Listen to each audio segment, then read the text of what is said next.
along to another video. Today is Tuesday the 7th of July 2020, and in today's video I'm going to look ahead and preview day number 1, the PDC Summer Series. This is going to take place on Wednesday the 8th of July 2020, and it's going to be Players Championship event number 9. Now last year this was won by James Wade back in April 2019, but this event's a little bit later because of the COVID crisis, and it's going to be played in Milton Keynes.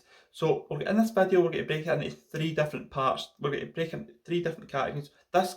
Today's video we're going to say top 16, then 17 to 32 seeds, and then non-seeded players, dangerous floaters in the draw. We're going to pick 5 from each category, but the categories will change as the days go on. So today it'll be these 3 categories. Moving forward it will be different categories which we'll decide when it comes along, but I've got a fair idea of what they're going to be. So let's talk about 5 players that I've not talked about, especially in yesterday's video, because I talked about a lot of players in yesterday's video. If you haven't seen yesterday's video, you can watch it. I'll leave it in the description below. So the 5 top seeded players we're going to talk about. The first player we're going to talk about is Krzysztof Ratajski. Now he's a fantastic floor player. You know, his record really speaks for itself. The amount of tournaments he has won and the consistency he's shown. Every year he's got better and better, and now he's up at 97 for his average in the whole year in the Players' Championships events from the first 8 we've seen this year so far. But interested to see where he joins back on. Will he join further back, or will he keep that momentum going and be even better with the layoff? I'll be interested to see where Krzysztof Ratajski lies in his progress in his Players' Championship form, and can he then produce that into the TV events? We haven't seen that so far. In the PDC, we did see it in the BDO where he was the World Master, but apart from that we haven't really seen him play on TV to a great consistency level.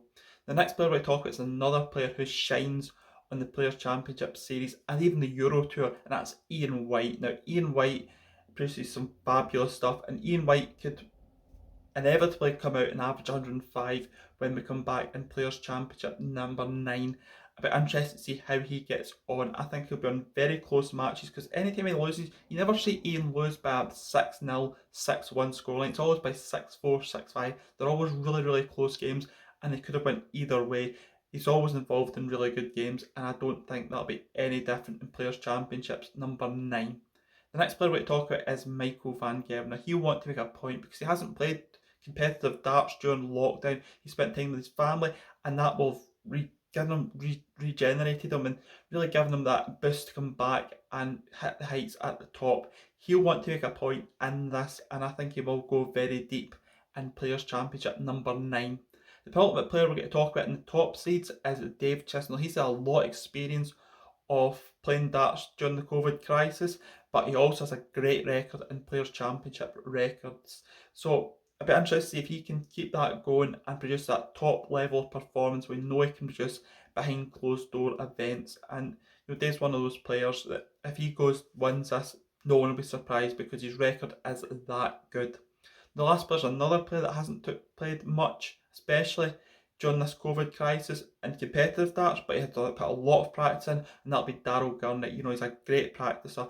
He is one of the most hard-working players in the PDC, and I think this will show when we come back in Players' Championship event number 9. I think we'll see some of the best darts from Daryl Gurney. I think he'll be refreshed from a break, because we really don't see Daryl Gurney get much of a break because he plays a lot of exhibitions and a lot of tournaments. The amount of darts he plays, sometimes you'll see he looks a little bit jaded, but he'll be fully fresh coming back into darts again competitively with the break we've had. Now we're going to talk about players between 17 to 32 seed. The first player we're going to talk about is Jose de Sousa. Now he lit the house up with his performances in the PDC home tour. He produced some very good stuff, and that average is about 105 average, 110 average. I think we'll see more often from Jose de Sousa, and I think now he knows he's got given himself that confidence that he can be that good.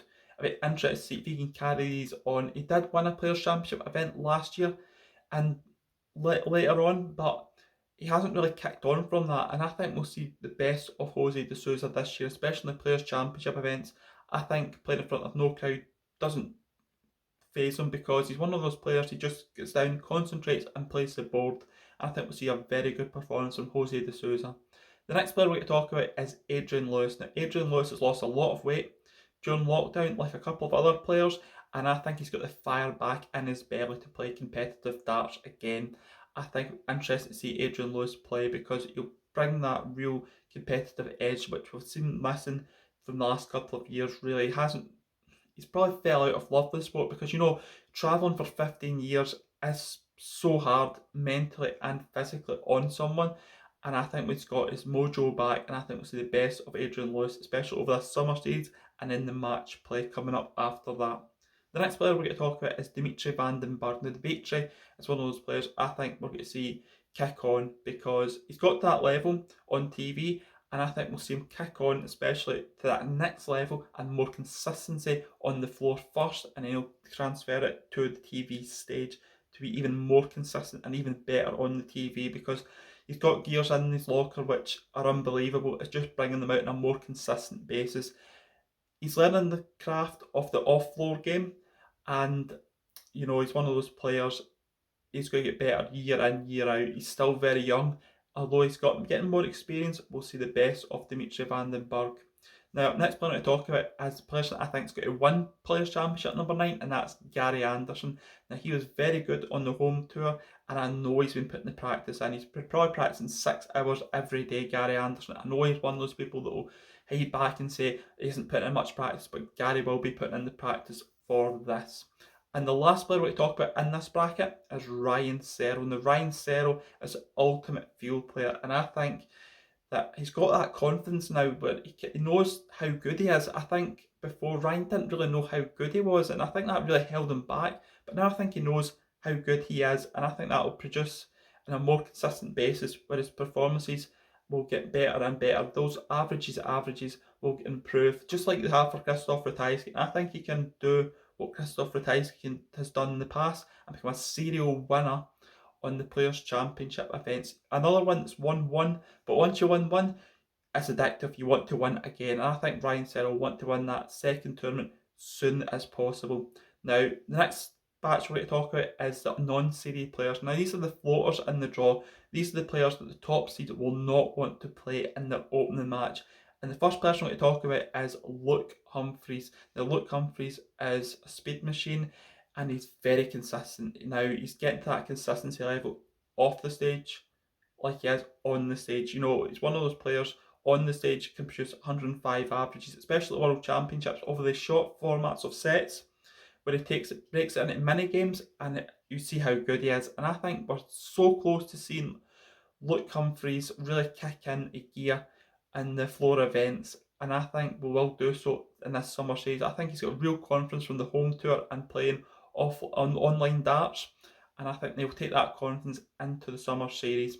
The next player we're going to talk about is Stephen Bunton. Now, Stephen Bunton is having scoring like he had in the BDO days, and that was his real power part of his game. After 9 darts, it was always on a check. It was on 161, 121, you know, that range. And we're seeing that more and more from Stephen Bunton, that more 180s, more 140s, and it's really helping his game out because that was the one part of his game that had dipped probably year 2 coming into PDC onwards was his scoring. He wasn't getting as many darts at double, and that was costing him in some games. But he's got that power scoring back, and it'd be interesting to see how he gets on. No one will want to play him in their first game in the last 128. Now, all these players in this last section, no one will want to play in the last 128. The next player I want to talk about is Chris Dobie. Now, he's had plenty of match experience online during lockdown, and I think we'll transfer that experience of close matches to playing on the PDC tour. I think that Chris Dobie is one of those players that's going to kick on. You know, he's won so much online recently, and you can't keep winning. Winning's a great habit, and I think he can produce that in the PDC as well because, you know, he's so confident just now. He must be sky high in confidence, must be Chris Dobie, and I think it'll be very, very hard to beat in this summer series. The penultimate player I'm going to talk about in this video is Jelle Klaasen. Now, last year, Jelle Klaasen lost a lot of matches by 6 legs to 5, and they were real tight matches, but now this year, Yellow's winning those games 6 legs to 5, and that's the difference between being probably 40th in the world and being 24th in the world. Top 16 is winning those tight matches where before you'd have lost them, now you're winning them, and then you qualify for the major championships. But he really does need a good summer series to qualify for the match play.